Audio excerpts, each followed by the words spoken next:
Welcome to Mind EduTech, and in the previous class we have started a new chapter named The Address, written by Marga Minko.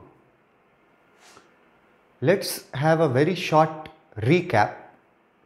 हम लोग देखते हैं कि मार्गा मिन्को और इस चैप्टर के बारे में अभी तक हम लोगों ने अपने प्रीवियस वीडियो में क्या क्या इम्पॉर्टेंट चीज़ें पढ़ी थी जो याद रखना चाहिए। जैसे फर्स्ट ऑफ ऑल, मार्गा मिन्को का असली नाम, मार्गा मिन्को का ओरिजिनल नेम यहाँ लिखा हुआ है सारा मिन्को। ये उसका ओरिजिनल नेम था। तो मार्गा मिन्को क्या था? मार्गा मिन्को उसका पेन नेम था। It is a pen name. उनका बर्थ डेट दिया हुआ है 31 मार्च 1920। दूसरी इम्पॉर्टेंट बात जो याद रखनी है वो है ऑथर के नेशनलिटी के बारे में, कि ऑथर मार्गा मिन्को कहाँ से, किस देश से बिलोंग करती हैं। नीदरलैंड से बिलोंग करती हैं और नीदरलैंड को हॉलैंड भी बोला जाता है, और यहाँ की जो भाषा है उसको डच लैंग्वेज यूज़ करते हैं। मतलब वहाँ के रहने वालों को भी डच बोला जाता है, हॉलैंड या नीदरलैंड के रहने वालों को। और ये स्टोरी उस समय की है जब मार्गा मिन्को लगभग 20 सालों की थी, अराउंड 20 ईयर्स। जब वो 20 सालों की थी उस समय वर्ल्ड वॉर 2 चल रहा था, सेकेंड वर्ल्ड वॉर चल रहा था। और सेकेंड वर्ल्ड वॉर के दौरान ही first half of the second world war जो 1939 से 1945 तक चला था, उसका जो फर्स्ट हाफ था 1939, 1940, 1941, तो इस दौरान 1940 के दौरान ये स्टोरी जो है उस बैकग्राउंड का है, 1940s के बैकग्राउंड का है, जिस समय वर्ल्ड वॉर में नीदरलैंड, हॉलैंड नाम का जो देश था वो जर्मन्स के द्वारा इन्वेड किया जा रहा था। मतलब जर्मनी के द्वारा हॉलैंड पे अटैक किया गया था और वहाँ वो लोग अपना कब्ज़ा कर रहे थे। जर्मन्स जो हैं वो अपना कब्ज़ा कर रहे थे वर्ल्ड वॉर 2 के दौरान। उस समय 1940s में हमारी राइटर मार्गा मिन्को जो थी वो एक जर्नलिस्ट के रूप में काम करती थी अपने देश में। एक जर्नलिस्ट के रूप में वो पार्टिसिपेट भी कर रही थी in the liberation war, freedom war में भी वो पार्टिसिपेट कर रही थी। एक ऐसा समय आया वर्ल्ड वॉर के दौरान, युद्ध के दौरान, जब मार्गा मिन्को को अंडरग्राउंड हो जाना पड़ा। वो छिप गई कहीं पे, हाइड हरसेल्फ, वो अंडरग्राउंड हो गई अपने गिरफ्तारी से बचने के लिए। सवाल उठता है कि क्यों अंडरग्राउंड हुई? क्योंकि वो एक जर्नलिस्ट थी और वो वॉर के दौरान पार्टिसिपेट कर रही थी लिबरेशन के लिए, फ्रीडम के लिए। इसीलिए उनको अंडरग्राउंड हो जाना पड़ा था during the second world war, ताकि उनको अरेस्ट न कर लिया जाए। जब वो अंडरग्राउंड थी तो कभी कभी वो अपने फैमिली से, स्पेशली अपनी माँ से मिलने वो आया करती थी सीक्रेटली अपने घर। इस समय कई स्टोरी है। ये इंट्रोडक्शन हम लोग देख रहे थे। It is a पोइग्नेंट short story, the address. वो एक सैड, इमोशनल, जिसके लिए पोइग्नेंट वर्ड यूज़ किया है। पोइग्नेंट, sad and emotional short story है। एक बेटी की स्टोरी है और वो बेटी कोई और नहीं है, हमारी ऑथर हैं मार्गा मिन्को। और यही बेटी और हमारी ऑथर जो हैं ये इस स्टोरी में मेन कैरेक्टर हैं। मेन कैरेक्टर के लिए हमेशा इस स्टोरी में वर्ड यूज़ किया जाएगा प्रोटैगोनिस्ट। ये वर्ड यहाँ यूज़ किया गया है, प्रोटैगोनिस्ट। ये वर्ड हमेशा यूज़ किया जाएगा फॉर द मेन कैरेक्टर। और इस स्टोरी की प्रोटैगोनिस्ट हैं हमारी ऑथर मार्गा मिनको। वो अंडरग्राउंड हो गई थी और बीच बीच में वो आते रहती थी अपने घर मिलने के लिए। एक बार जब वो अपने घर आई थी अपने माँ से मिलने के लिए, तो अपने घर में घुसते ही मार्गा मिनको ने ये नोटिस किया कि उसका घर कुछ बदला बदला सा दिख रहा है। Something has changed about her home. और जब उसने नोटिस किया तो देखा कि बहुत सारी जो प्रीसियस चीज़ें थीं, बहुत सारी जो कीमती चीज़ें थीं घर की, वो कीमती चीज़ें उसको गायब दिख रही थी घर से। वो कीमती चीज़ें उसको नज़र नहीं आ रही थी अपने घर में। तो उसने इस बारे में अपनी माँ से पूछा, अपनी मदर से पूछा। उसकी मदर ने उसको फर्स्ट टाइम अपने एक बहुत पुरानी दोस्त के बारे में बताया कि बहुत सालों से वो अपनी एक पुरानी दोस्त से नहीं मिली थी। उनकी दोस्ती बहुत सालों से, वो लोग एक दूसरे से अलग थे, अनजान थे, मिले नहीं थे।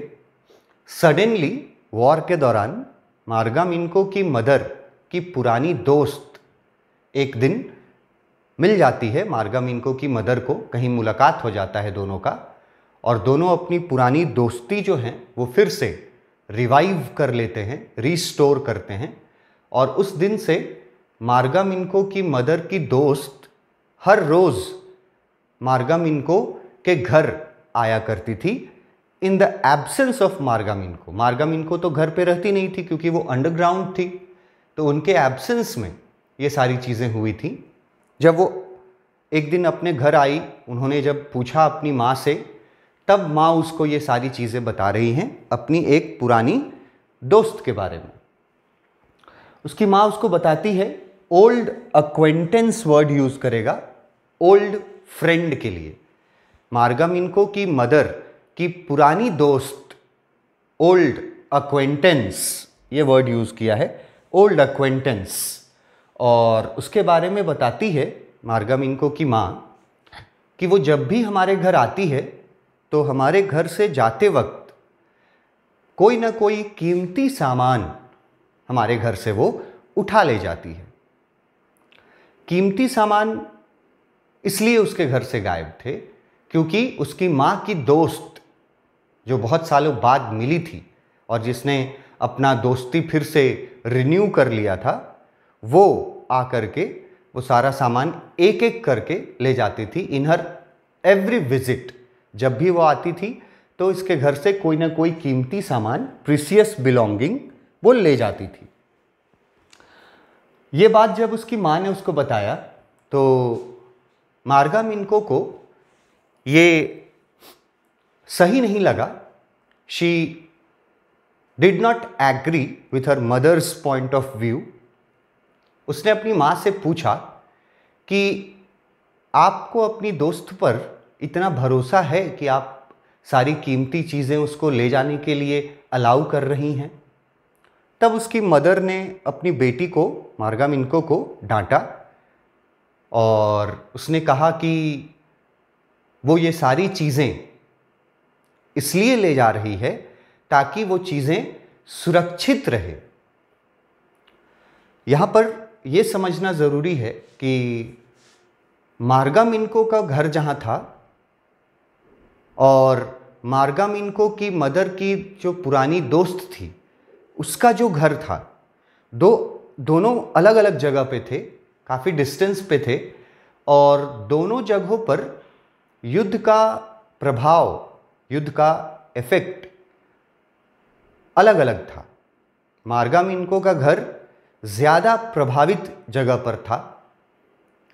मार्गा मिनको की मदर का दोस्त का घर कम प्रभावित जगह पे था, और वो ये बोल करके सारा सामान ले जाती है इसके घर से कि अगर कभी वॉर के दौरान तुमको अपना घर छोड़ करके, अपनी जान बचाने के लिए अपना घर छोड़ करके जाना पड़े, निकलना पड़े, भागना पड़े, तो ये सारे कीमती सामान जो हैं वो वेस्ट हो जाएंगे।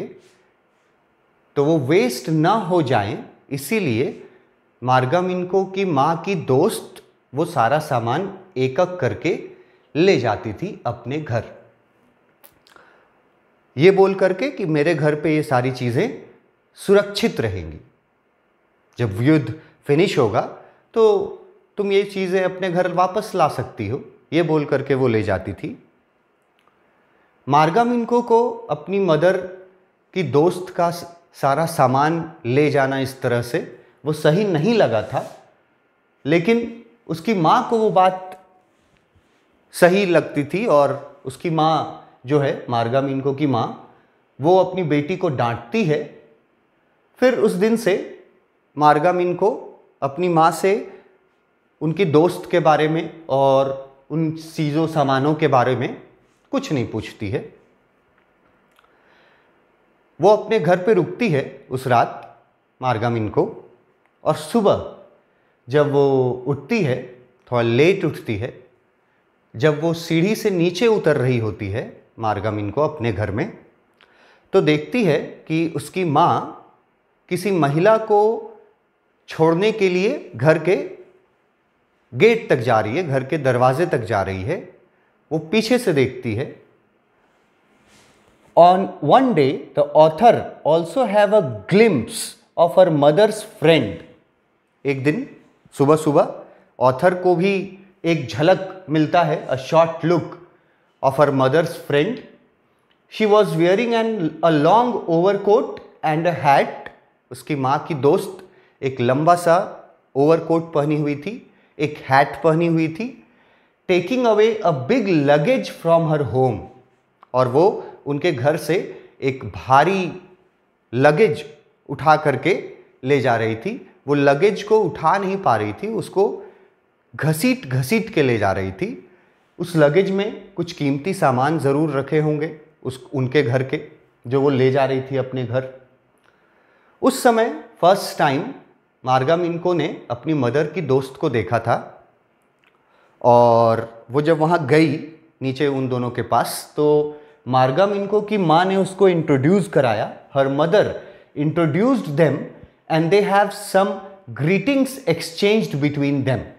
मार्गा मिन्को की माँ ने इंट्रोड्यूस कराया अपनी बेटी को अपने दोस्त से, और हाय हेलो का ग्रीटिंग्स हुआ उन दोनों के बीच, मार्गा मिन्को और उसकी मदर की दोस्त के बीच।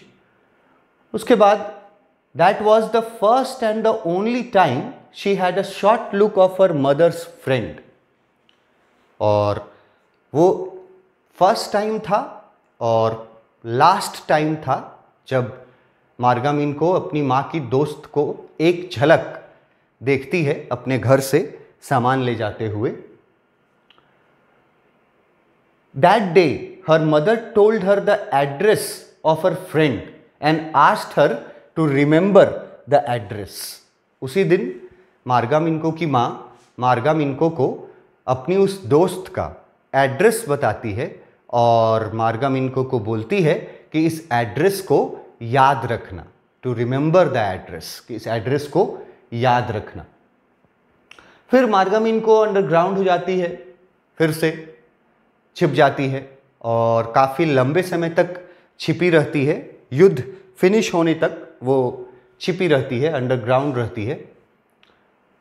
Unfortunately after a long time when the war came to an end the author came back to know that she had lost her family. काफ़ी लंबे समय तक ऑथर छिपी रहती है अंडरग्राउंड, और युद्ध जब फिनिश होता है तब वो बाहर आ पाती है। जब वो बाहर आती है तो उसको बहुत ही सैड न्यूज़ मिलता है, पता चलता है कि उसका घर और उसके फैमिली मेंबर्स सभी लोग मारे जा चुके हैं, उसका घर डिस्ट्रॉय हो चुका है युद्ध में, ये उसको सैड न्यूज़ मिलता है। But she remembered the address given by her mother, लेकिन उसको अपनी माँ के द्वारा दिए गए एड्रेस याद था। वो एड्रेस जो उसकी माँ की दोस्त का था, वो एड्रेस जो जिस एड्रेस पर इनके घर का बहुत सारा कीमती सामान रखा हुआ था, वो एड्रेस जो मार्गा मिन्को की माँ ने मार्गा मिन्को को बताया था और बोला था याद रखने के लिए, वो एड्रेस याद था मार्गा मिन्को को। वो अपना परिवार खो चुकी थी, अपना घर खो चुकी थी, but she remembered the address, yet she did not go to the address straight away. उसको एड्रेस याद था, पर फिर भी वो युद्ध फिनिश होने के तुरंत बाद उस एड्रेस पर नहीं जाती है। हालांकि उस एड्रेस पर उसके घर के सारे कीमती सामान रखे हुए थे, पर वो उस एड्रेस पर नहीं जाती है युद्ध फिनिश होने के बाद।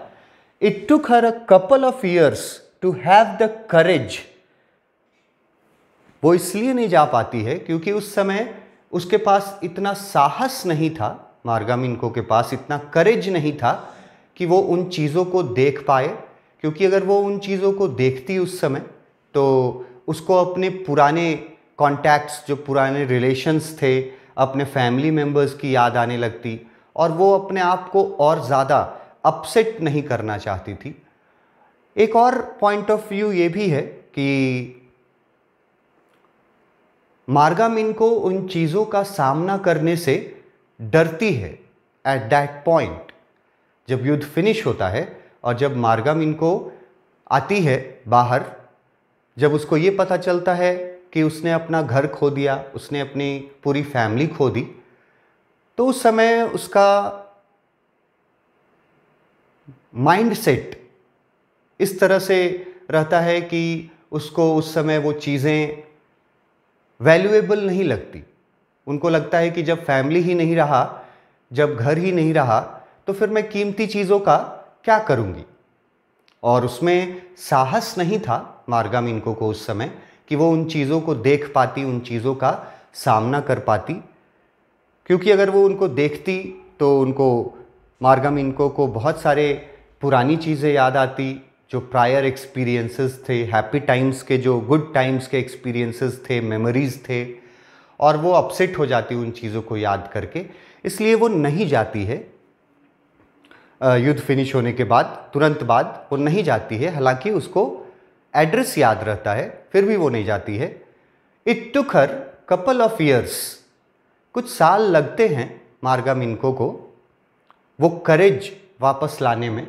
और कुछ साल गुजरने के बाद मार्गा मिन्को को एक दिन मन करता है, नाउ शी वॉन्ट, अब वो चाहती है कि वो उस एड्रेस पर जाए, उन चीज़ों को देखे और अपने फैमिली मेम्बर्स को याद करे।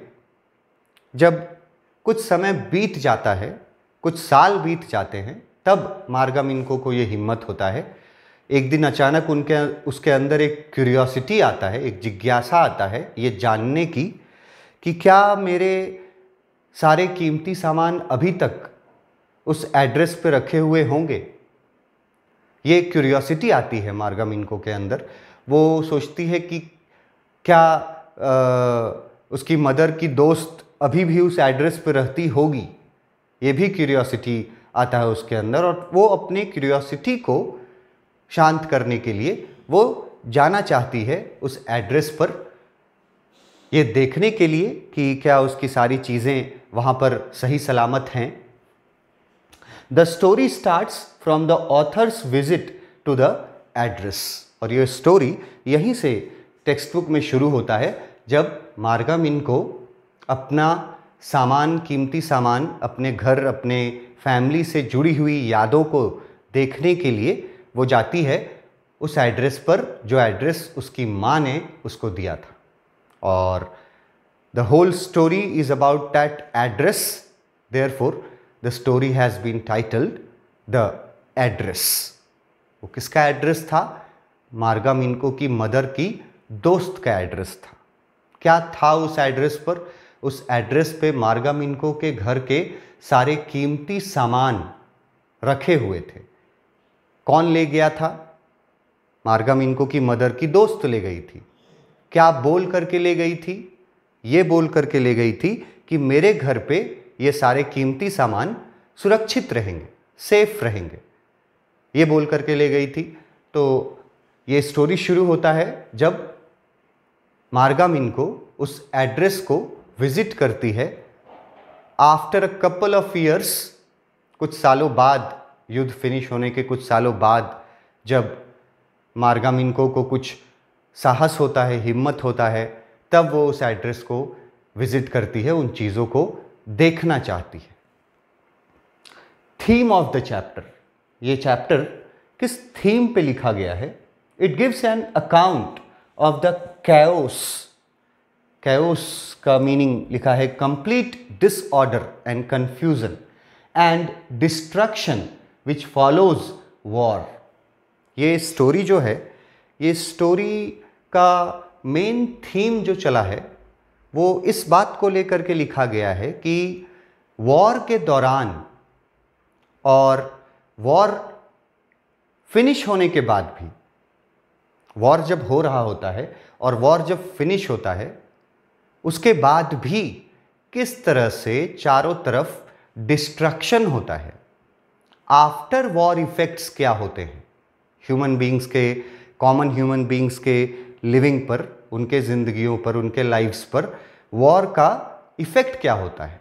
आफ्टर वॉर इफ़ेक्ट्स, ये भी during the war and after the war दोनों इफ़ेक्ट्स को बताया गया है कि कैसे कॉमन पर्सन जो है वो सरवाइव करता है, कैसे स्ट्रगल करता है वॉर के दौरान, और कैसे वो अपने लोगों को खोता है, अपने लोगों के खोने का दुख क्या होता है। कंप्लीट डिस्ट्रक्शन, कंप्लीट चेंज हो जाता है लाइफ। जो सर्वाइवर्स होते हैं, स्पेशली जो वॉर के सर्वाइवर्स होते हैं, वो लोग ही वॉर का असली मतलब बता पाते हैं लोगों को।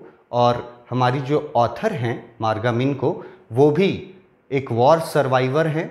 उनका पूरा परिवार फिनिश हो गया उस वॉर में, यही सिर्फ बच पाई थी क्योंकि ये उस समय घर पे नहीं थी, वो अंडरग्राउंड थी, तो ये बच गई थी। तो ये स्टोरी जो है ये हम लोगों को बताता है कि किस तरह का डिसऑर्डर और किस तरह का डिस्ट्रक्शन जो है वो वॉर के दौरान और वॉर के बाद भी कंटिन्यू रहता है।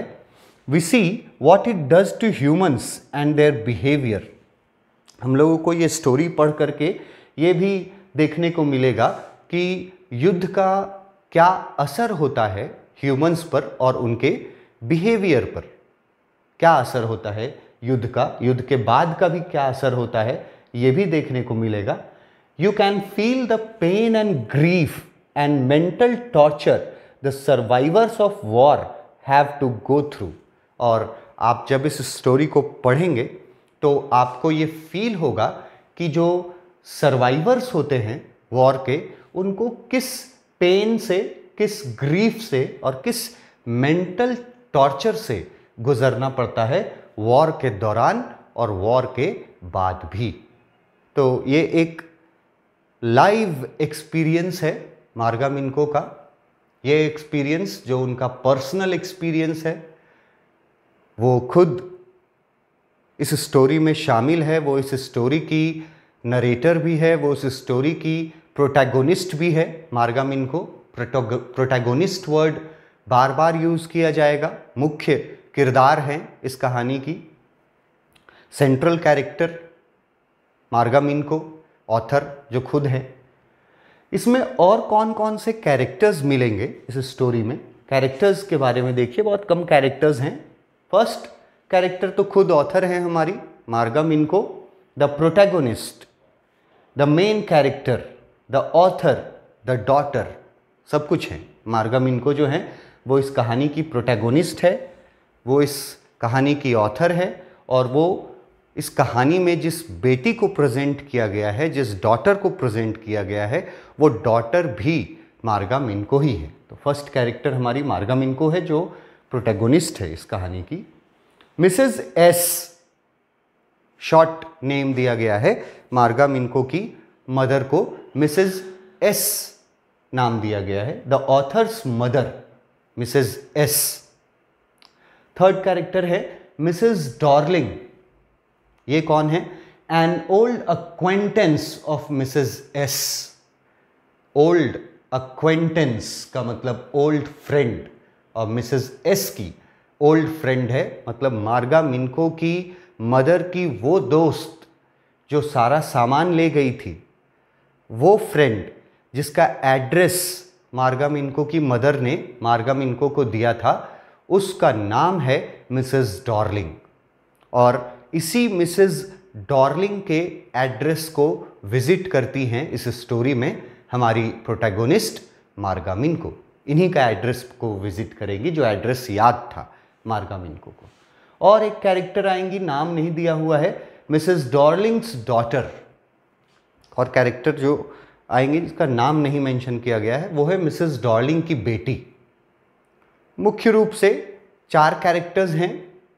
एक मार्गा मिनको खुद, दूसरा उसकी मदर मिसेस एस, तीसरा उसकी मदर की वो पुरानी दोस्त जिसके एड्रेस पर ये पूरा कहानी लिखा गया है, और उसका नाम याद रखना है Mrs Darling, an old acquaintance of Mrs S. और लास्ट में एक कैरेक्टर जिसका नाम नहीं दिया गया है वो है मिसेस डॉर्लिंग की बेटी, जो इस स्टोरी में लगभग 15 ईयर्स की है, लगभग 15 साल की है मिसेस डॉर्लिंग की बेटी। तो ये सारे कैरेक्टर्स हम लोगों को इस स्टोरी में मिलेंगे। हम लोग अपने नेक्स्ट क्लास में इस स्टोरी को लाइन बाय लाइन देखेंगे, लाइन बाय लाइन एक्सप्लेनेशन देखेंगे कि स्टोरी में क्या क्या होता है। रिमेंबर, मैंने आपको बताया कि ये स्टोरी शुरू होता है जब मार्गा मिनको विजिट करती है उस एड्रेस को जो उसकी माँ ने उसको दिया था, और उस एड्रेस पर उसके घर के सारे कीमती सामान रखे हुए हैं। और वो एड्रेस किसका है? मिसेस डॉर्लिंग का एड्रेस है। क्या युद्ध फिनिश होने के तुरंत बाद मार्गा मिनको गई उस एड्रेस पर? नहीं। युद्ध फिनिश होने के तुरंत बाद मार्गा मिनको में इतनी हिम्मत नहीं थी, इतना करेज नहीं था कि वो उस एड्रेस पे जा सके। हालांकि वो एड्रेस उसको अच्छे से याद था, पर वो गई नहीं।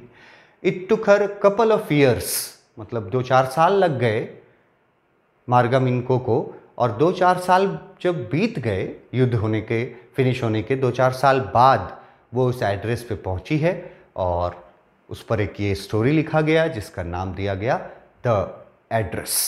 नेक्स्ट क्लास में हम लोग इसको लाइन बाय लाइन चैप्टर को देखेंगे। Thank you.